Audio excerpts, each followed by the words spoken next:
Anlık görünüp durma? Armısыздар барша қазақ елі. Мынау қой терісі, кәдімгі далада сасып пішіріп жататын қой терісі ғой. Көзімізде үйір болып қалды. Бүкіл ауылдарда қой терісі қазір иленбейді. Ал енді қой терісін 2 күнде илеп шығаруға болады. Кәдімгі кір жуатын порошокты мынаған айранды толық жағып шығып, ұлым тұра тұршы, толық жағып шығып, мынаған айранды. Кәдімгі ашыған айранды толық жағып шығасыз дағыны. Сосын оның үстіне порошокты бүйтіп сеуіп шығасыз да, қолменен бүкіл жеріне жағып, шоттал, істей бер. Бүкіл жерді толық жағып шығасыз дағыны.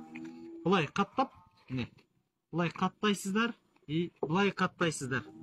Осылай қаласаңыздар, бұлай да қаттап, сосын баняның ішіне бір 3 сағаттай қатты ыстыған баняның бір бұрышына, четкі жағына салапанға орайсыз ба, қойсаңыз болады. Кішкене тұз себіңіздер.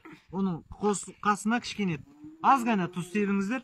Ол тұз мынаның жидіп, жүнінің тұз қамауына кепіл болады. Ал егер баня болмаса, осылай қаттап жылылау жерге қойып кептірсеңіздер, сосын осылай егер таза күнде болса, бір күндей қоясыздар да, ертесі күні бұлай жайып қойып қоясыздар. Мә олым, шаман келмейді. Жайып қоясыздар. Сосын мынаның бетіндегі мына нәрсе тұр ғой. Міне. Мынандай нәрсе. Әке олым ана шот теке. Бер. Міне. Мынаны бұлай қырасыздар, мындай бір темірменен қырасыздар, күрекпен деп жатады кісілер. Міне бұлай қырып. Міне. Қырсаңыздар мына нәрсе бүйтіп шығады.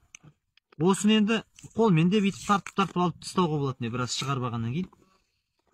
Осылай осыны тазаласаңыздар, осыны тазаласаңыздар, тері мынандай міне үй болып шығады, міне мата сияқты болып, міне қараңыздаршы, мынандай матадай әппақ болып шығады тері.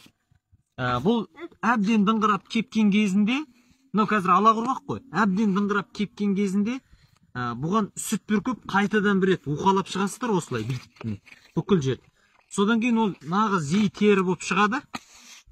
Болды, солай мына бетін тазалап жуып, міне жуып, артық жүндер болса, жабақ жүндер болса қырқып аласыздар, міне.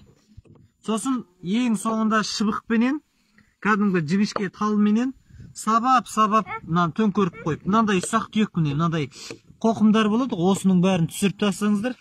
Сосын үйге малақай, ұлтарақ, сосын дизе қап, шалбар, шапан жасап алуларыңызға болады, міне осындай терімен. Мынау міне иленіп жатқан тері. Осылай далада сасып шіріп жатқызбай, үйге қолданысқа істеп алуға болады. Біреуіне артық кетсе, 1-2 сағат уақытыңыз кетеді. Бұлай айран жағып, бастан ақыр бұны тазалап, оны мұныға. Қалған жұмыстың бәрі сол өзінің илену барысы болады, оған уақытыңыз түкте кетпейді. Міне осы.